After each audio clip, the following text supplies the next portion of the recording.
1918 में doctor Baba Saheb Ambedkar small holdings in India एक journal लिखते हैं। बाबा साहब बोलते हैं कि अगर ये इस देश के किसानों को 24 घंटा बिजली पानी की व्यवस्था नहीं हुई, अगर इस देश के किसानों को एमएसपी नहीं मिला, तो आने वाले समय में किसान आत्महत्या करेंगे। 1918, आज 2025, किसानों को आज भी 24 घंटा बिजली पानी नहीं मिलता, उनको आज भी एमएसपी नहीं मिलता, किसान आत्महत्या कर रहे हैं। तो बाबा साहब का दूरदृष्टि देखिए, जो 100 साल बाद भी हमको दिख रहा है। हम लोग आने वाले 5 साल भी नहीं देख पा रहे हैं कि आने वाले 5 साल के बाद हम लोगों की क्या परिस्थिति होगी। हमारी सारी संस्थाएं खत्म हो रही है, सारे संवैधानिक प्रावधान हम लोगों से छीने जा रहे हैं और हम लोगों को फर्क ही नहीं पड़ रहा, हम लोग देख ही नहीं पा रहे। आने वाले 5 साल हम लोगों को नहीं दिख रहा है। अब हम लोग जब बात करते हैं आर्टिकल 341 का, तो इसका मतलब कि हम लोग रिजर्वेशन का बात करते हैं और सब कैटेगराइजेशन का जो कुछ भी मसला पिछले 1 साल से चल रहा है हमारे देश में, और उसके बारे में समझने का हम लोग जो ये कोशिश कर रहे हैं, तो उसमें सबसे पहले हम लोगों को ये समझने का जरूरत है कि हम लोग रिजर्वेशन का बात करते ही क्यों है। मतलब रिजर्वेशन का बात अगर हम लोग कर रहे हैं तो बार बार हम लोगों के सामने में ये सवाल खड़ा किया जाता है कि रिजर्वेशन है तो ये शेड्यूल कास्ट, शेड्यूल ट्राइब और ओबीसी को मिल रहा है, और ये पूरा का पूरा संविधान केवल मात्र रिजर्वेशन पर ही डिपेंड करता है, और रिजर्वेशन ही ऐसा मसला है जो इक्वलिटी को भी नकारता है। मतलब हम लोग बात करते हैं इस देश में कि हमारा देश, हमारा संविधान हम लोगों को इक्वलिटी बताता है और इक्वलिटी के अगेंस्ट में रिजर्वेशन काम करता है। हम लोगों को ये समझना पड़ेगा कि जब इक्वलिटी की हम लोग बात करते थे, इक्वलिटी बिफोर लॉ एक अलग कंसेप्ट है और इक्वल प्रोटेक्शन ऑफ लॉ ये एक अलग कंसेप्ट है। तो हम लोग इक्वल प्रोटेक्शन ऑफ लॉ के तहत आरक्षण का उपयोग लेते हैं, और वो इस तरह से लेते हैं कि मान के चलिए एक परिवार में अगर 5 बच्चे हैं, उन 5 बच्चों में एक बच्चा अगर बीमार है, तो बाकी 4 बच्चों को हम जिस किस्म का खाना देते हैं, 5वें को उस किस्म का खाना नहीं देते, उसको अलग ट्रीटमेंट देनी पड़ती है ताकि वो बाकी 4 बच्चों के तरह उन्हीं की लाइन में आकर खड़ा हो सके। तो 4 बच्चों को दी जाने वाली ट्रीटमेंट अलग होगी, उस एक बच्चे को दी जाने वाली ट्रीटमेंट अलग होगी, to bring him at par with other 4 children. तो वो किसी भी प्रकार से डेविएशन नहीं है, किसी भी प्रकार से डिफरेंसेस नहीं है। मतलब उसमें इक्वलिटी का कहीं पर भी हम लोग उसको नकार रहे हैं, ऐसा नहीं है। वो इक्वल प्रोटेक्शन ऑफ लॉ की बात करते हैं कि सबको इक्वल अपॉर्चुनिटी मिलनी चाहिए, सब लोग एक पायदान पर आकर खड़े होने चाहिए।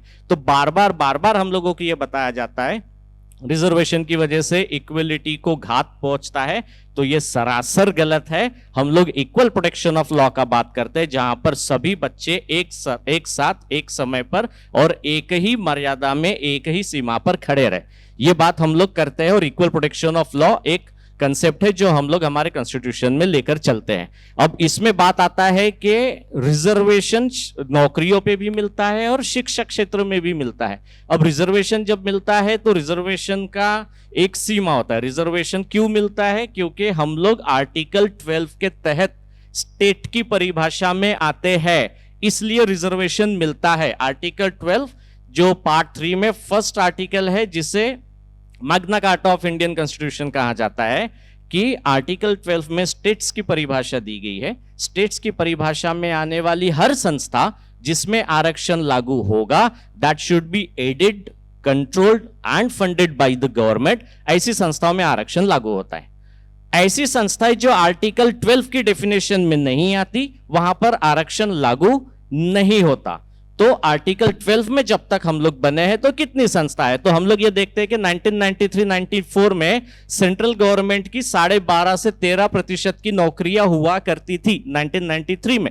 आज की पोजीशन 2019 का आंकड़ा जब हम लोग देखते हैं तो ये संख्या जो है, ये रेशियो जो है 4.5% पर आ गया है।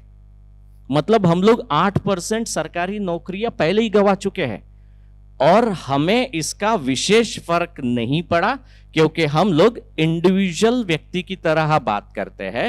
हम लोग as a nation, as a community हम लोग बात नहीं करते, और उसका बहुत बड़ा घात हम लोगों पर, हमारी आने वाली जनरेशन पर हो रहा है, आने वाले समय में भी होगा। रिजर्वेशन का मसला सिर्फ सब कैटेगराइजेशन की वजह से आया है क्या? ऐसा नहीं है। यह मसला कई बार, कई मसलों पर और कई बार अलग अलग तरीके से लाया गया है। जब भी रिजर्वेशन का बात आता है तो सिर्फ नौकरियों के रिजर्वेशन की बात की जाती है, सिर्फ शिक्षा में मिलने वाले रिजर्वेशन की बात की जाती है। आप जब ये देखेंगे महिलाओं को भी, अब नर्स की नौकरियां अगर निकलती है तो उसमें बाय डिफॉल्ट ये है कि महिलाओं को उसमें ज्यादा वेटेज दिया जाता है, वो दिया जाना चाहिए। नर्स की जब एग्जाम्स निकलती है तो महिलाओं को वेटेज दिया जाता है, वो भी एक किस्म का रिजर्वेशन है। स्पोर्ट्स पर्सन्स के लिए अलग से कोटा रखा गया है, वो भी एक रिजर्वेशन है। पीडब्ल्यूबीडी को भी रिजर्वेशन मिलता है, वो भी एक किस्म का रिजर्वेशन है। इन रिजर्वेशंस का कभी भी कोई भी विरोध कहीं पर नहीं होता। मुद्दा सिर्फ आता है कि एससी एसटी ओबीसी का ही रिजर्वेशन इस देश में खतरनाक है, जो देश की तरक्की को रोक रहा है। और यही बात बार बार हम लोगों के सामने में, हम लोगों को बार बार ये भिनभिनाई जाती है कि शेड्यूल कास्ट, शेड्यूल ट्राइब और ओबीसी ने इस देश के विकास को रोक कर रखा है, इसलिए किसी भी तरह इनके रिजर्वेशन को खत्म किया जाए ताकि मेरिट खड़ा हो।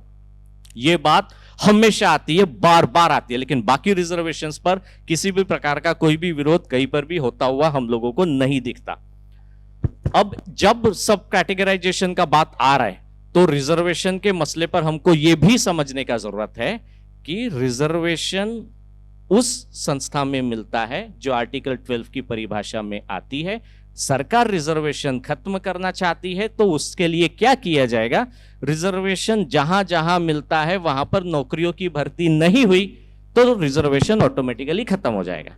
रिजर्वेशन डायरेक्ट खत्म नहीं किया जा सकता, ऐसा नहीं बोला जा सकता है कि कल से एससी एसटी ओबीसी को रिजर्वेशन नहीं मिलेगा, तो फिर भी उसको खत्म तो करना ही है, तो उसके लिए अलग अलग मापदंड अपनाए जाएंगे। तो वो मापदंड ये है कि आपकी रिजर्वेशन जहां जहां मिलता है ऐसी नौकरियां नहीं भरी जाएगी तो रिजर्वेशन ऑटोमेटिकली कम हो जाएगा। 1993 में हम लोग 12.5% थे, आज की परिस्थिति में 4.5% है। रिजर्वेशन 8% लोगों का ऑलरेडी खत्म हो गया, हम लोगों को उससे विशेष फर्क नहीं पड़ा, रिजर्वेशन खत्म हुआ। रिजर्वेशन 15%, 7.5% और 27%, 49.5% हम लोग रिजर्वेशन लेते हैं as far as state central services are concern. इस 49.5% रिजर्वेशन के बाद जो 50.5% रिजर्वेशन बचता है वो किसका है? हम 15, 7.5 और 27 का बात करते हैं, वो हमारा है। बाकी 50 किसका है? तो उस 50 की तरफ हम लोग कभी ध्यान नहीं देते, हम ध्यान देते हैं हमारे रिजर्वेशन पर। वो बाकी का 50 वो अनरिजर्व्ड है, वो किसी के लिए दिया हुआ नहीं है, that is unreserved. Unreserved it means schedule caste भी उसमें जा सकता है, शेड्यूल ट्राइब भी उसमें जा सकता है, ओबीसी भी उसमें जा सकता है, and that is called merit. तो मेरिट सिर्फ जनरल कैटेगरी या ओपन कैटेगरी के ही कैंडिडेट्स लेकर आएंगे ऐसा नहीं है। मेरिट शेड्यूल कास्ट में भी हो सकता है, शेड्यूल ट्राइब में भी हो सकता है, ओबीसी में भी हो सकता है। और ये schedule caste, schedule tribe, OBC के बंदे जब कभी खुद के मेरिट पर किसी नौकरियों में या शिक्षा संस्थाओं में जाते हैं, मेरिट के आधार पर उनको अनरिजर्व्ड सीट्स दी जाती है और उससे हमारा प्रोपोर्शनेट रिप्रेजेंटेशन जो है वो बढ़ता है।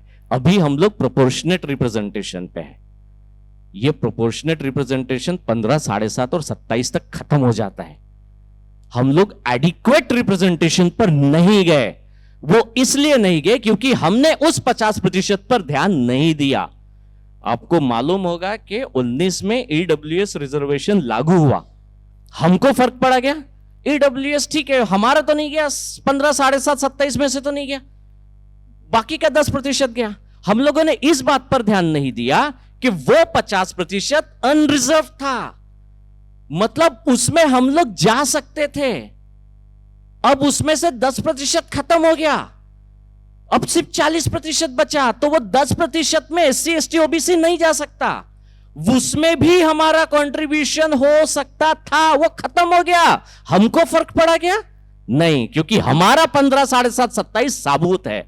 हमारा निवाला छीना गया क्या? नहीं, लेकिन जिस निवाले में हम लोग अपना हिस्सा ले सकते थे वो छीना गया, उससे हमको फर्क नहीं पड़ा। और इसलिए नहीं पड़ा क्योंकि हमारे हाथ का निवाला नहीं गया।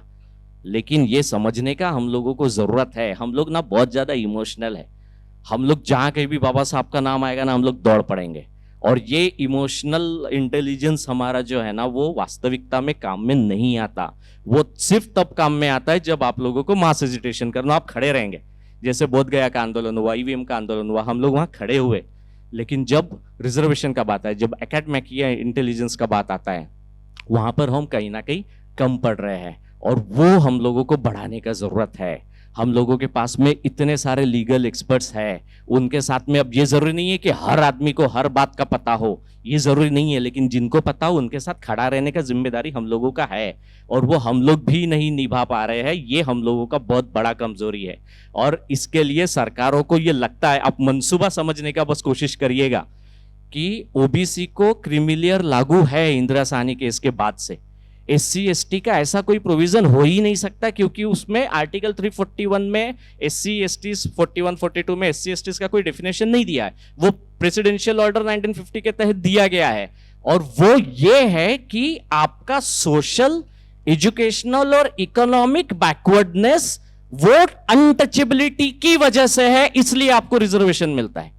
ओबीसी का ऐसा नहीं है, ओबीसी सोशली एजुकेशनली बैकवर्ड है because they don't have other sources of income और other resources available with them, इसलिए वो पिछड़े हैं। उनका अनटचेबिलिटी से ताल्लुक नहीं, हमारा अनटचेबिलिटी से ताल्लुक है, इसलिए वहां जो पिछड़ापन है वो उनकी गरीबी की वजह से आया हुआ है, वो अनटचेबिलिटी के वजह से नहीं है। हमारा पिछड़ापन अनटचेबिलिटी के वजह से है, इसलिए ओबीसी को लगने वाले मापदंड हमें नहीं लगाए जा सकते। बावजूद उसके इसका बात निकाला गया, आप मंशा समझिए, उनको मालूम है कि क्रीमिलियर शेड्यूल कास्ट में नहीं लगाया जा सकता है, बावजूद उसके बात निकाली गई और आपके बीच में से निकाली गई।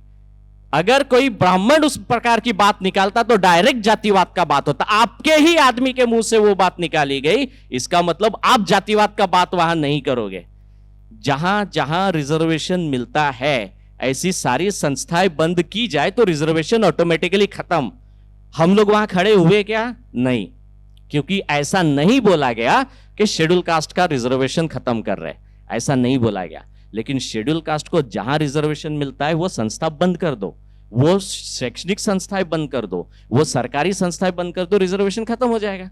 वही सरकारी कर रही है, हमको फर्क पड़ रहा है क्या? नहीं, क्योंकि हम जहां काम कर रहे हैं वो तो है, हमारे बच्चे जहां पढ़ रहे हैं वो तो है।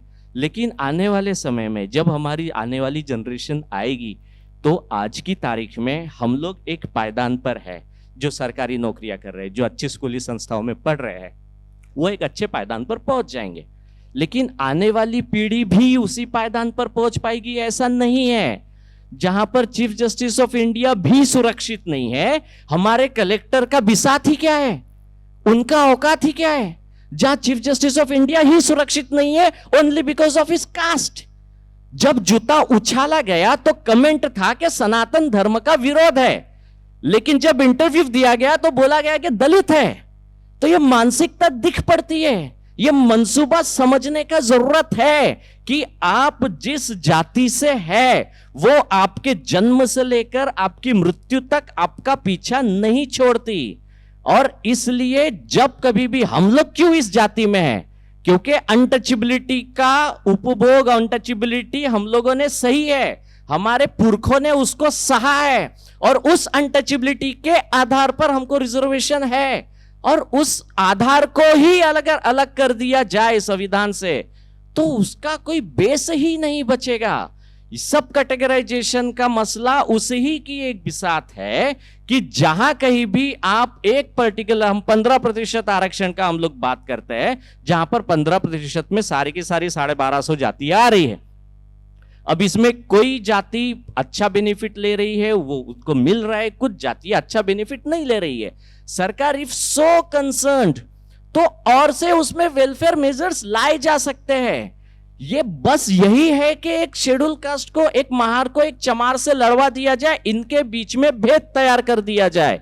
और जहां कहीं भी ऐसा मंसूबा हमको दिख पड़ता है, और अक्सर मैं ये बात करता हूं, हमेशा ये बात करता हूं कि हम लोग जैसे कहा ना कि हम लोग बहुत इमोशनल है, हमको ये दिखता है मेरे समाज का आदमी कलेक्टर बन गया तो हमको बहुत छाती ऐसा चौड़ा होने का मन करता है, हम बार बार उसको बुलाते, बार बार मंच देते, बार बार ये बात करें, मेरे समाज का आदमी कलेक्टर बन गया, मेरे समाज का आदमी सोशल वेलफेयर कमिश्नर बन गया, मेरे समाज का आदमी बड़े ओहदे पर पहुंच गया, ये हम लोग बार बार बात करते हैं। अनुसूचित जाति में जन्मा हर व्यक्ति अंबेडकर के विचारों का होगा ये जरूरी नहीं। उसको अंबेडकर के विचारों को जीना पड़ता है, उसको अमल में लाना पड़ता है, तब वो अंबेडकर का आदमी है। अनुसूचित जाति में जन्मा इसलिए वो अंबेडकर का आदमी है, ऐसा नहीं होता। और हम लोग इमोशनली यही बात करते हैं। चीफ जस्टिस ऑफ इंडिया जब पहली बार चीफ जस्टिस ऑफ इंडिया बनकर आए तो उनको लेने के लिए यहां पे कमिश्नर भी खड़े नहीं थे। यह सबूत है कि आप दलित हो, बावजूद उसके फर्क नहीं पड़ा। सुप्रीम कोर्ट के चीफ जस्टिस ऑफ इंडिया पर जूता उछाला गया, उस पर बात तक नहीं हुई, आदमी खुला घूम रहा है। यह सबूत है इस बात का कि भाई हम सीजीआई को नहीं छोड़ते। आपका कलेक्टर क्या रखेगा साथ, आपका कोई ऑफिसर का क्या औकात होगा, हम सीजीआई को नहीं छोड़ते। तो आपको यह बार बार याद दिलाया जाता है that you are there only because of your untouchability, and don't forget that you are getting the benefits of reservation because you come from the untouchability community. और यह चीज हमको बार बार याद दिलाई जाएगी। आप किसी भी ओहदे पर पहुंच जाए, और जो भी पढ़े लिखे, जो भी अच्छे बड़े पदों पर पहुंचे हुए हमारे समाज के जो बड़े बड़े लोग हैं, जिनका हम लोग बार बार नाम लेते हैं, ऐसे लोगों को आप समझकर मंच दीजिए, समझाकर ये बोलिए कि भाई आप इस जगह पर पहुंचे हैं only because of the sacrifices that this great man has made. इनके सैक्रिफाइसेस का ही प्रोडक्ट आप लोग है, खुद का कोई बिसात नहीं है। उन्होंने सहा, सैक्रिफाइस किया, तब हम लोग यहां पर पहुंचे हैं। इसलिए खुद की फैमिली में इतना भी व्यस्त ना रहे कि आपकी आने वाली पीढ़ी वापस से पिछले कई हजार साल पहले जाए और ये बोले कि भाई हमारे दादाओं ने जो सहा था हम भी सह रहे। There is no proud in it, इसमें कोई प्राउड नहीं है। 341 में जो बात किया गया है कि शेड्यूल कास्ट और शेड्यूल ट्राइब की अलग अलग वो कल्चर से आते हैं, शेड्यूल ट्राइब एक अलग कल्चर से आता है, वो डेमोग्राफी में अलग से रहता है, अपने त्योहार अलग से मनाता है, अलग से उसकी वेशभूषा होती है, तो वो कल्चर ही अलग है, उनकी संस्कृति अलग है, इसलिए उनको रिजर्वेशन है। शेड्यूल कास्ट इसलिए आता है क्योंकि वो अनटचेबल है, और वो अनटचेबिलिटी हमारा पीछा नहीं छोड़ेगी चाहे हमारा मृत्यु हो जाए। लेकिन एक बात जो मैं आपको बता रहा था कि आपके रिजर्वेशन पर आघात सिर्फ सब कैटेगराइजेशन की वजह से नहीं है, आपके रिजर्वेशन पर आघात इस बात पर भी है कि आपको बार बार बताया जाएगा कि आपकी वजह से इक्वलिटी का उल्लंघन होता है। यह भी बताया जाएगा जब इस देश में एलपीजी लाया गया, लिबरलाइजेशन, प्राइवेटाइजेशन, ग्लोबलाइजेशन का बात हुआ, जहां पर फॉरेन इन्वेस्टमेंट को भी अलाउ किया गया, प्राइवेट प्लेयर्स को भी अलाउ किया गया, सरकारी संस्थाएं बेची जाने लगी, आपका रिजर्वेशन तब भी खतरे में था। जब यह बोला गया कि इस देश की सरकारी संस्थाओं में डिसइन्वेस्टमेंट किया जाएगा, वो भी रिजर्वेशन पर आघात था। आपकी सरकारी संस्थाएं बंद करना, सरकारी स्कूलों को बंद करना भी रिजर्वेशन पर आघात है, और वो हो रहा है, धड़ल्ले से खुले तौर पर हो रहा है, हमारी नजरों के सामने में हो रहा है। यूनिवर्सिटी में समता सैनिक दल पहली संस्था थी जब यूनिवर्सिटी में 13 पॉइंट रोस्टर लाया गया था। धिक्कार परिषद समता सैनिक दल नहीं लगाया था, बाद में लागू नहीं हुआ। मंशा समझिए कि आपके शेड्यूल ट्राइब के आदमी को यूनिवर्सिटी में जगह ही नहीं मिलेगी, ऐसी व्यवस्था की गई थी 13 पॉइंट रोस्टर के माध्यम से। आज भी ऐसा है कि आपका रिजर्वेशन प्रोपोर्शनेट हो या एडिक्वेट हो, इसको मापने के लिए आपको पता है कि लंबाई मापने के लिए एक स्केल होती है, गहराई मापने के लिए एक माप होता है, वजन मापने के लिए एक वेट होता है। आपका प्रतिनिधित्व कितना है ये मापने के लिए भी एक मापदंड है, एक रजिस्टर है जिसको हम लोग रिजर्वेशन रजिस्टर के नाम से जानते हैं।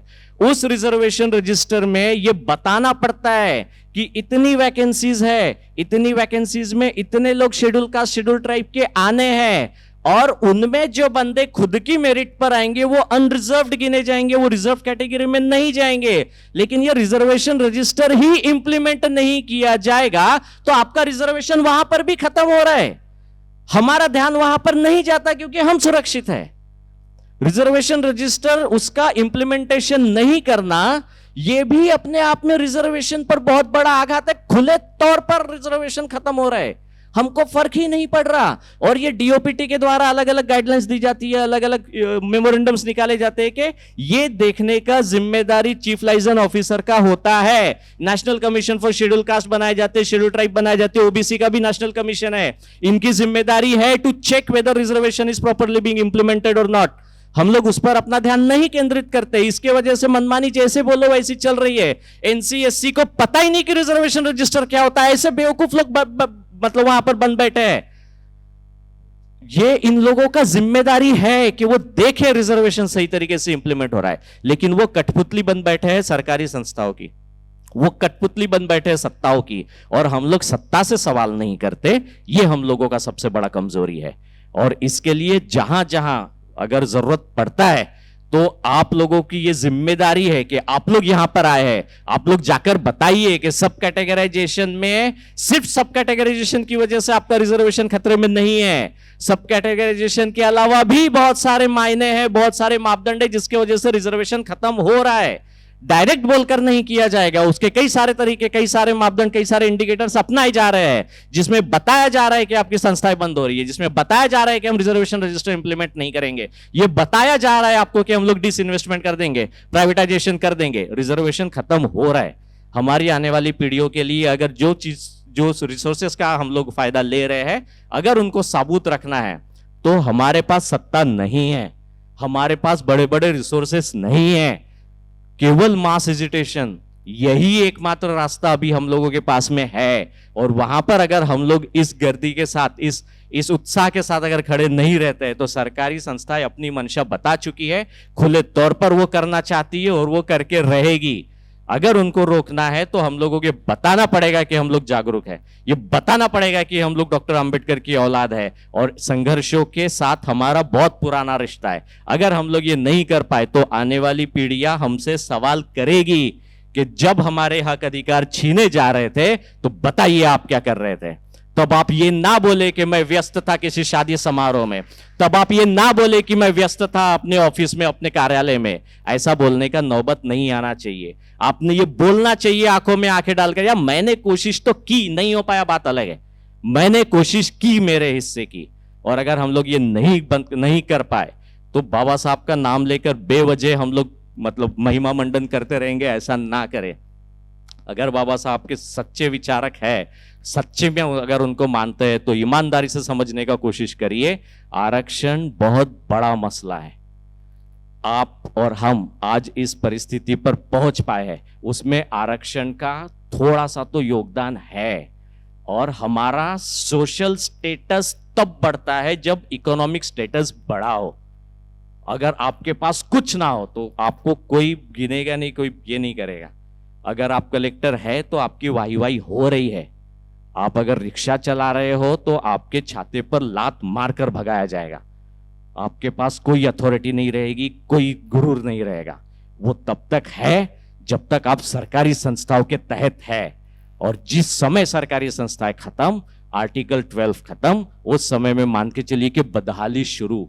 फिर दिहाड़ी के लिए दो रास्ते पर, चौक पर घूमते बैठते फिरेंगे। दो वक्त की रोजी रोटी की व्यवस्था जब नहीं होगी तब आपको पूछा जाएगा कि बताइए आपको समानता का अधिकार चाहिए या दो वक्त की रोटी चाहिए, बताइए आपको स्वतंत्रता का अधिकार चाहिए या दो वक्त की रोटी चाहिए। आप बोलोगे अधिकार नहीं चाहिए, दो वक्त की रोटी मिल जाए। इतनी बुरी परिस्थिति आ सकती है। 1918 में doctor Baba Saheb Ambedkar small holdings in India एक जर्नल लिखते हैं। बाबा साहब बोलते हैं कि अगर ये इस देश के किसानों को 24 घंटा बिजली पानी की व्यवस्था नहीं हुई, अगर इस देश के किसानों को एमएसपी नहीं मिला तो आने वाले समय में किसान आत्महत्या करेंगे। 1918, आज 2025, किसानों को आज भी 24 घंटा बिजली पानी नहीं मिलता, उनको आज भी एमएसपी नहीं मिलता, किसान आत्महत्या कर रहे हैं। तो बाबा साहब का दूरदृष्टि देखिए, जो 100 साल बाद भी हमको दिख रहा है। हम लोग आने वाले 5 साल भी नहीं देख पा रहे कि आने वाले 5 साल के बाद हम लोगों की क्या परिस्थिति होगी। हमारी सारी संस्थाएं खत्म हो रही है, सारे संवैधानिक प्रावधान हम लोगों से छीने जा रहे हैं और हम लोगों को फर्क ही नहीं पड़ रहा। हम लोग देख ही नहीं पा रहे, आने वाले 5 साल हम लोगों को नहीं दिख रहा है और हम लोग बाबा साहब का बड़ा बड़ा नाम लेके गला फाड़ फाड़ के चिल्ला रहे हैं। इमोशनली मत होइए साहब, बहुत जरूरत है कि इस समय हम लोग को समझे, अपनी बुद्धि का उपयोग करें, अपने आपको दिए गए अधिकारों को सही तरीके से समझे।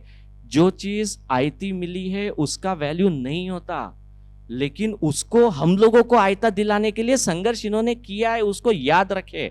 और कृपया करके आने वाले समय में जब आंदोलन करने का जरूरत पड़े तो अपने हाथ के काम साइड में रखिए, क्योंकि उसके बगैर हमारे पास में कोई पर्याय नहीं है, कोई रिसोर्सेस नहीं है, किसी प्रकार की सत्ताएं नहीं है।